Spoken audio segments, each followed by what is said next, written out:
un placer estar convocado, digamos, y compartir con vos y con gente que uno aprecia un montón este espacio bueno, nuestras experiencias que vamos teniendo. Sí, así que bueno, vamos a arrancar como me caracteriza con alguna cuestión medio delirante, ¿sí? Para generar impacto. Esta es la teoría de la información genética. Ustedes saben que los genes son estos atributos de información que están codificados en los seres vivos, en las células, que dieron paso a la selección natural y a la selección artificial, digamos, ¿sí? Estas características genéticas configuran distintos tipos de aptitudes o características de los seres vivos, y después requirió mucho tiempo para que estos procesos de selección actúen, ¿sí? Puntualmente a nivel de la selección natural, 2.500 millones de años, a nivel de la selección artificial un poco menos, digamos, Mendel y la selección genética.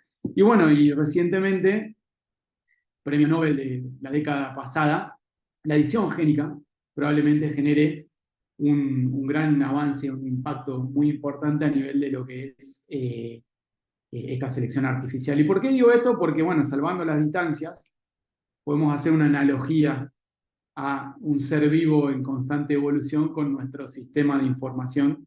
Y ahora se van a dar cuenta por qué no está tan tomado de los pelos, digamos, esta analogía. Después un poco de contexto, nosotros estamos trabajando en una clínica en el interior de la provincia de Buenos Aires. Ahí está desactualizada la población porque los datos preliminares del último censo son alrededor de 100.000 habitantes.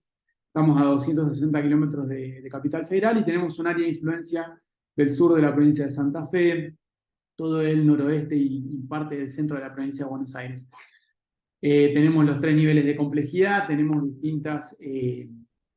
digamos, tenemos unas 110 camas, ambulatorio, internación, quirófano, todo lo que ustedes se pueden imaginar de una clínica de mediana alta complejidad del interior de la provincia. Y en este contexto también hay una visión, ¿sí? Que la empresa tiene de hace unos cuantos años, me atrevería a decir más de 15 años, que es una visión de ir orientados a la calidad, a la seguridad de las personas, es una estrategia, digamos, de mejorar esto, obviamente apoyando una infraestructura, y me pareció muy bueno, digamos, mostrar la analogía con el barco, un barco de estas características, con mucha complejidad, con muchas cosas adentro, que están dirigiéndose hacia un horizonte que es esto, ¿no? Pero bueno, en la realidad, esto es lo que nos está pasando, ¿no? O sea, el contexto es el peor de los últimos 20 años, y bueno, pero así todo, estamos apuntando al faro y nuestro barquito va navegando, digamos, hacia ese destino. Nosotros tenemos un sistema de información que todavía sigue estando fragmentado, no está madura la interoperabilidad, de hecho es el próximo desafío para los próximos 2 años, que ha estado supeditado a las restricciones del contexto, restricciones de recursos, cuestiones de recurso humano también, ¿no? que van yéndose. Y bueno, todavía tenemos mucho componente del sistema de información y procesos en papel, Excel, los famosos Google Sheets o Excel, que, bueno, nada, son un desafío, digamos, para ir de a poco gobernando, informatizando y digitalizando. Nosotros tenemos, en cuanto a nuestra capa asistencial, una historia clínica electrónica que es única, está centrada para cada paciente, está orientada a problemas y organizada en ámbitos. Para que sea una idea, el nivel de adopción de las funcionalidades de nuestra capa asistencial es ese, digamos, todavía tenemos mucho para avanzar en documentos adjuntos y solicitudes. De hecho, estamos empezando a trabajar en poder implementar algún flujo de solicitudes de estudios y prácticas ahí. Y si les paso algunas características de la aplicación para que tengan una idea de la dimensión, tenemos el ambulatorio que funciona hace 4 años y medio, tiene alrededor de unas 630 accesos por día, unos 60 usuarios por día distintos, unívocos que usan el sistema, tenemos 362 evoluciones por día, esto está todo promediado al día de hoy en el 2023, y unos 190 problemas se cargan por día contra una historia clínica de internación que tiene unos 580 episodios por mes, que tiene un tiempo de 3 años y un mes de funcionamiento, que tiene alrededor de 1.781 accesos por día, unas 128 usuarios distintos, pues acá son más porque hay enfermeros y médicos, unas 856 notas de evolución por día y alrededor de 40 problemas por día, menos por una cuestión de que se reutilizan los problemas que se van cargando, ¿sí? Hemos tenido que tener una estrategia de implementación escalonada, segmentada. Esa estrategia fue así por una cuestión de la factibilidad de nuestra capacidad de implementación y nuestra capacidad de acompañar cambios de proceso, de tecnología, de infraestructura, de gestión del cambio. Y bueno, durante el último año hemos tenido un ida y vuelta para poder ir largando la prescripción electrónica. Y bueno, recientemente, el 23 de agosto, hemos logrado ponerla en funcionamiento en el sector de clínica general, que era el último sector, el de mayor volumen en cuanto a giro cama y a plazas de internación, ¿sí? Algunos de los resultados, bueno, estamos viendo ahí, tenemos alrededor de arriba de las 40.000 indicaciones unívocas o filas de indicación por mes, alrededor de 70 por episodio si lo usamos para octubre, ¿sí? Toda esta información es importante, que está estructurada. Antes la teníamos desperdigada en Excel que se guardaban en carpetas por separada. Tenemos esto de que la misma información, visto de los tipos de indicaciones, farmacológica, no farmacológica, plan, que acá lo interesante es que en mayo nosotros largamos la UTI para indicar, y lo que estuvimos viendo ahí es que hay un punto de inflexión donde la no farmacológica, que es un tipo de indicación no estructurada, ¿sí? Es una indicación más parecida a un texto libre, tomó gobierno, digamos, y superó a la farmacológica. Esto, bueno, probablemente tenga su explicación en que hay muchas indicaciones no farmacológicas, para la redundancia, como cuidados y demás, que se indican así, y también en el sentido de que han funcionado como una válvula de escape para aquellos casos donde el genérico no está disponible para poder ser indicado en forma estructurada, o alguna cuestión de, ya sea porque no está incorporado en el OAM, como porque hay algún tema con los servicios de terminología. Entonces, la válvula de escape que se utiliza hasta que se dé alta ese término es escribirlo como un texto libre en una indicación no farmacológica. Los planes suelen ser de baja funcionamiento. Y una cosa importante es que nos permitió empezar a tener visibilidad de esto, que era algo que antes visibilizábamos a nivel ¿cómo se dice?, de auditoría médica, que es el no administrado, o sea, la falta del check para poder dar la administración, que, bueno, ustedes saben que la funcionalidad de nuestra historia clínica es no solamente de prescribir, sino que el enfermero da registro de la administración dentro del sistema. Algunos horarios también nos permitió tener visibilidad respecto de el horario en el que se ejecutan estas indicaciones, ¿sí? El gran porcentaje suceden antes del horario pautado, pero bueno, no obstante eso, ahora les voy a contar algunos puntos de dolor que hemos visibilizado implementando esto. Y por áreas, como pueden ver, la gran mayoría, al tercio, se lo llevan las indicaciones de terapia intensiva. Esto tiene cierta lógica en función de que, si bien son menos camas, la cantidad de filas de indicación por cada paciente es mayor. Yendo a algunos de los puntos de dolor para compartir con ustedes. Bueno, el primero y principal es que nos largamos a implementar todo esto para mejorar la prescripción y la administración sin tener un sistema de farmacia. ¿Sí? Nosotros, nuestro sistema de farmacia, en parte se realiza sobre el sistema administrativo hospitalario, pero no están todos los procesos de la logística de la farmacia inmiscuidos dentro de esa funcionalidad. Está, podríamos decirlo, subimplementado, subutilizado. En parte por cuestiones de implementación, en parte por cuestiones de funcionalidad del software, en parte por cuestiones de procesos y cambios que hay que hacer internamente en farmacia. ¿Sí? De hecho, aprovecho a agradecer, están mis dos compañeras, las directoras de las técnicas de la farmacia, escuchando, así que bueno, en parte me quieren matar, en parte también están trabajando con nosotros codo a codo para salir de esto, ¿sí? Los principales factores relacionados al dolor que genera haber implementado una prescripción y administración electrónica son: falta de una lista de trabajo. Nosotros, al no tener un SAP, y por ende también la historia clínica todavía eso no lo tiene bien implementado, maduro, no tenemos la posibilidad de armarles un listado para que trabajen, donde, por ejemplo, cada farmacéutico tenga por sector todos sus pacientes, y esto estamos viendo de qué manera podemos salir del paso con alguna cuestión dentro de nuestras posibilidades inmediatas, pero es una funcionalidad que hay que buscar de implementar en el sistema de farmacia.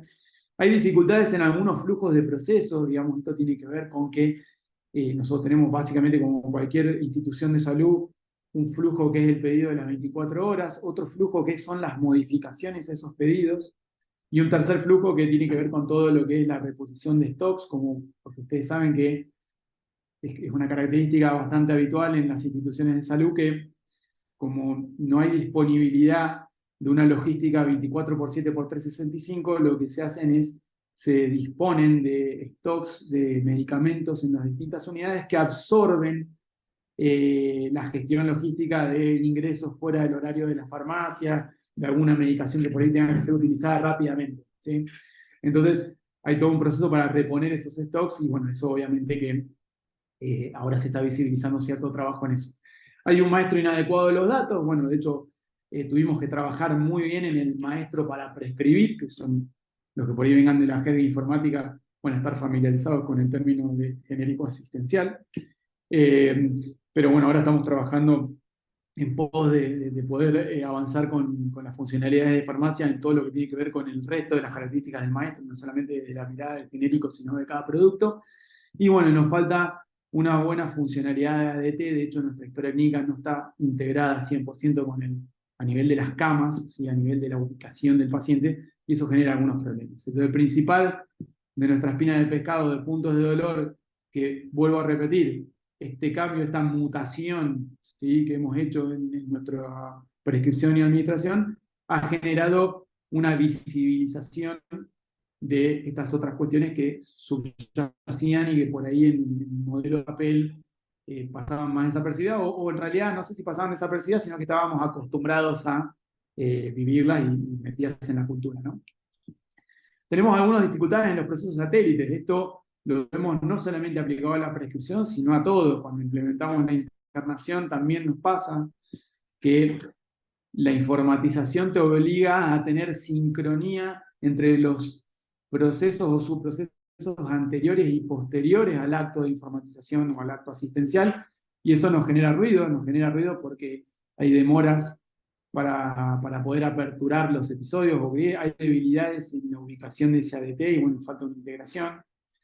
Hemos tenido, y esto es algo muy importante para compartirlo, hemos tenido como, de hecho, un gran desafío que seguimos teniendo es de qué manera el producto final en cuanto a documentación asistencial responde a los requerimientos que nos imponen los financiadores. Nosotros somos una institución privada y bueno, es una locura, pero bueno, en este país tenemos que ayornar a distintos criterios de evaluación por parte de los financiadores, ya sea del ordenamiento de la historia, de la confección de la historia, de la completitud de la historia. Por ejemplo, en este caso de la prescripción electrónica, el software que estábamos implementando en las versiones iniciales no tenía una vista de grilla de indicaciones con los triangulitos, o mejor dicho, con los tildes de que se administró el medicamento. Entonces tuvimos que trabajar con el proveedor del software como para que replique ese impresor en función de que no iba a ser viable cobrar, digamos, porque los auditores leen esa fila y cuentan la cantidad de crucecitas y si no está en ese formato te debitan, ¿sí? Mucho más en el contexto actual donde vuela una mosca y debitan. Tenemos algunas cuestiones que tienen que ver con la cultura y uso, ¿sí? Omisión de prescripción, cosa que antes por ahí estaba metida en la cultura nuestra, pero ahora se empieza a visibilizar, porque ahora es mucho más evidente si un médico omite generar la prescripción, ¿sí? Omisión de la administración, como les contaba, estamos teniendo visibilidad sobre cuántos clics la enfermería se olvida, o no se olvida, perdón, sino deja de hacer. Uso inadecuado de frecuencias y errores de posología, esto tiene que ver con cuestiones inherentes al uso, por más que hayamos capacitado y estemos al soporte y demás, a veces pasa que seleccionan mal las unidades. Eso por poner un ejemplo, el otro día le habían indicado un plan de hidratación intrauterino a una persona, digamos, a un hombre encima. Así que bueno, son cuestiones que tienen que ver no tanto con la funcionalidad en sí, sino con el uso. Demoras en las acciones, esto es muy importante, lo que estamos viendo es que con este cambio metimos en sincronía al enfermero y al médico, pero farmacia sigue funcionando con cortes. Entonces, de repente el otro día charlando con una de las chicas de las técnicas decía, che, yo leí las indicaciones a las 11, fui al piso y 11:30 me habían cambiado la mitad de las cosas. Y claro, encima justo el horario del mediodía es un horario bastante álgido en un hospital o en una institución de salud porque llegan los cultivos, se definen las conductas del pase de donde los médicos pasan y revisan a todos los pacientes. Entonces, nos visibiliza este punto de dolor de farmacia está desenganchado temporalmente de todas estas acciones que están sucediendo mucho más en línea. Y bueno, y por último tenemos algún problema de algunas indicaciones remanentes en papel. Permítanme compartir con ustedes una especie de verdad que sucede en toda informatización, que es que siempre termina conviviendo algo de papel en algún lado y bueno, nos ha pasado que ya sea algunos flujos de internación por algún médico particular que lo interna o alguna cuestión, vienen en papel esas indicaciones. ¿Sí?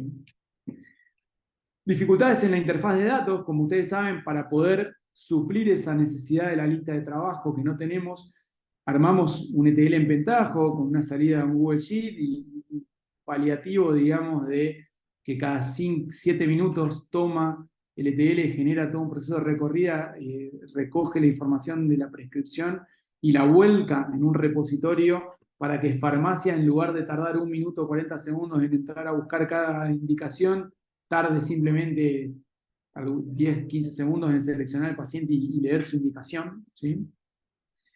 Y bueno, a veces hemos tenido que revisar la interfaz varias veces por cuestiones de que o se cae o tiene alguna inconsistencia en la interfaz. De hecho, hay una gran frase que me gusta decir que toda interfaz, sea HL7, sea no HL7, lo que fuese, ¿qué es lo que hace toda interfaz? Se cae. ¿Sí? Por ende, hay que pensar también en el soporte tecnológico y humano a esas interfaces, ¿no? Si lo sabremos con María si se caen las interfaces en la residencia informativa. Se ríe. Bueno, por último, falta de identificación de los medicamentos. De hecho, bueno, por suerte pudimos avanzar, estuvimos todo, habíamos retomado este año un pendiente que nos quedaba, que era incorporar un hardware de fraccionado y etiquetado. Y bueno, y esto se está avanzando, de hecho, en 1 o 2 meses vamos a tener ese hardware disponible para empezar a generar pruebas y a etiquetar y rotular todo. Así que bueno, ¿qué cambió? Bueno, nos fuimos de esto, ven ahí está el formato de impresión, así era la indicación que teníamos antes, era un Excel que se editaba a mano, pero que después se imprimía y el enfermero administraba sobre la impresión. Y abajo está cómo administra el enfermero en la interfaz gráfica de la historia clínica. Lo que no tengo acá es el impresor que está en la siguiente, que es este. Tuvimos que tener un ida y vuelta con los desarrolladores y, bueno, obviamente con el equipo funcional hasta que adhirieron a que este era un requerimiento bastante vertebral en un prestador de salud del interior que tiene que justificar su administración de medicamentos en base a este formato. ¿Sí? Nos pedían que tenga los datos del paciente, la firma del médico, la firma del enfermero, como en esta versión no está, y demás. De hecho, este impresor funciona para los chicos de farmacia para armar su dispensa cuando no anda esa interfaz en ETL de Pentaho que les mostré hace un ratito. Así que bueno, en definitiva, los procesos la hice cortita porque ya me deliré con la parte genética al principio, así que los procesos del ciclo de la medicación de un hospital son muy transversales y hay una oportunidad de que si uno toca esos procesos o los informatiza, traccionen, muten, generen otra mutación en otras áreas. ¿Sí?